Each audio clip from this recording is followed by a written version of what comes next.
Ẹ káàárọ̀ sẹ́ káàárọ̀ mà. Èmi ọmọ yín náà ni gẹ́gẹ́ bẹ́ ṣe mọ̀ tẹ́lẹ̀ Deborah Jésù Sanya. Mo jẹ́ kan náà àwọn oní ìtọ́jú àgbáyé àmì nọ́ọ̀sì.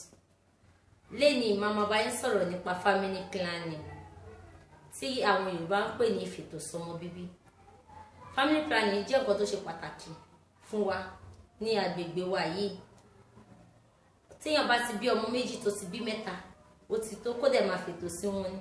Tàbí téèyàn bá bímọ tó bá tún fètò tó bá fẹ́ fi time gap fún kó tó bí mi.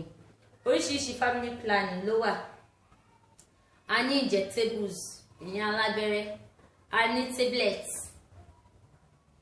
tá à ń pè ní combination 3 àbí microgynon, a ní esclutin ìtí àwọn tó ń fún ọmọ lọ́yàn tó ń gba tablets làwọn yẹn. Then a ní hormonal methods tá à ń pè ní implant àti implanol. Then a tún ní rọ́bà ìdáàbòbò tá à ń pè ní condom, a ní diaphragm, a ní spermicides ní family planning. Then a ní àwọn long period method bíi vasectomy, tubal ligation, a dẹ̀ tún ní IUCD tá à ń pè ní intrauterine copper device. Family planning yìí ó ṣe pàtàkì fún wa. Then kò sẹ́ni tí ò lè gba family planning, ọkùnrin ìgbà obìnrin ìgbà, but ó ní oríṣiríṣi tó máa ń gbà, ó dẹ̀ ní bó ṣe máa ń gbà. Torí ẹ̀ ni èèyàn ṣe need láti lọ sí health facility tàbí local government tó wà òkè nípa family planning láti lọ ṣe. Torí ọ̀pọ̀lọpọ̀ àwọn èèyàn máa ń complain pé àwọn ṣe family planning tán àwọn lóyún, whereas kò rí bẹ́ẹ̀. Téèyàn bá fẹ́ lọ ṣe family planning, wọ́n ti mọ̀ ní facility yẹn tàbí lọ́dọ̀ family health worker yẹn wípé ó gbọ́dọ̀ ṣe pregnancy test kó tó dín kó gba family planning. Then family planning yẹn tọkùnrin wà tóbìnrin wà. Ìtàwọn ọkùnrin máa ń gbà òun ni condom yẹn. A ní condom ọkùnrin, a ní condom obìnrin. Ìtàwọn ọkùnrin máa ń gbà condom. Ìkejì òun ni vasectomy. Vasectomy yẹn ni èyí tó máa ṣe fọ́kùnrin tẹ́ pé ó lè bóbìnrin lájọṣepọ̀ ṣùgbọ́n àjọṣepọ̀ ẹ̀ kò ní di ọmọ. Then tí obìnrin ní tubal ligation, òun nípa ọkùnrin lè bá wọn lájọṣepọ̀ at any time ṣùgbọ́n àjọṣepọ̀ yẹn kò ní di ọmọ torí ibi ilé ọmọ wọ́n ti so, ìyẹn máa ń go through surgery process. Then èyí tá à ń pè ní esclutin àti microgynon. Microgynon yẹn àwọn tí wọn ò tí bímọ òun ló wà fún, tí wọn ò tí lóyún, tí wọn ò tí bímọ òun ló wà fún. So wọ́n máa lo ẹyọ kọ̀ọ̀kan ẹ̀ lójúmọ́. Ṣùgbọ́n disadvantage tó wà ń di ìyẹn ni pé téèyàn bá ti lè miss ọjọ́ kan tí ó lò, tendency wà fún láti lóyún. Then àtúnyìntà pè ní esclutin. Esclutin yẹn ni àwọn tó bá ń fọmọ lọ́yàn lọ́wọ́ òun ló máa ń lò. Téèyàn bá ń breastfeeding, a máa pè kan ní breastfeeding mothers, òun làwọn breastfeeding mothers ló máa ń lò. Then à ń pè kan ní circle bead, ìyẹn ní natural method. Bead yẹn àwọn obìnrin la máa ń fún ọmọ àsìkò menstruation wọn, wọ́n mọ àsìkò táwọn bá lè bá ọkùnrin lájọṣepọ̀ táwọn lè lóyún. Then a tún ní ìta ń pè ní hormonal method. Hormonal method yẹn òun là ń pè ní implanol, tàbí ń pè kejì ní implanol nest. Implanol nest yẹn òun ló máa ń dúró fún ọdún mẹ́ta. Then implanol yẹn òun ló máa ń dúró fún ọdún 5. Apá ni wọ́n máa ń fi sí.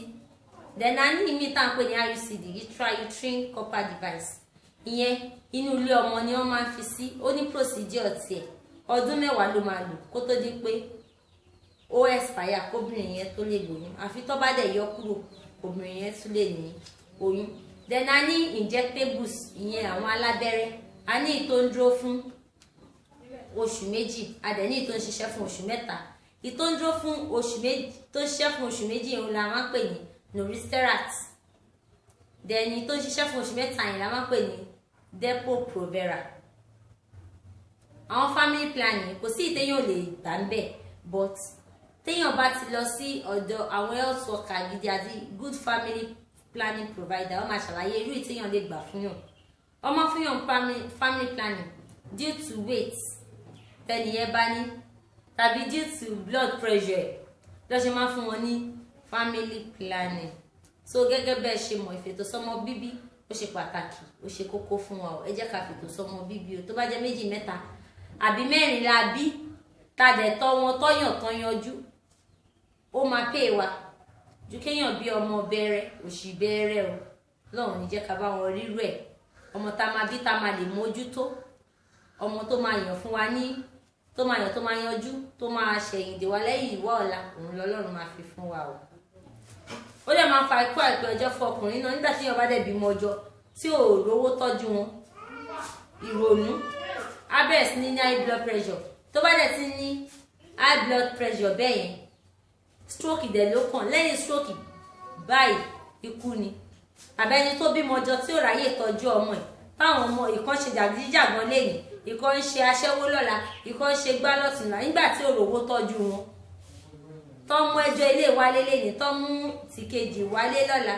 ìrònú á bá àwọn òbí oríṣiríṣi dẹ̀ ló lè ṣẹlẹ̀ so ẹ jẹ́ ká fètò sọ́mọ bíbí kí a lè tọ́jú wọn tọ́mọ bíbí bá ti pọ̀ jù ó máa ń jẹ́ kí ilé ọmọ fẹ́lẹ́ tí ilé ọmọ bá dẹ̀ ti fẹ́lẹ́ ó máa ń pa obìnrin ní last pregnancy wọn ó lè fa later bleeding ó máa fa postpartum hemorrhage a máa ń pe kinní kan ní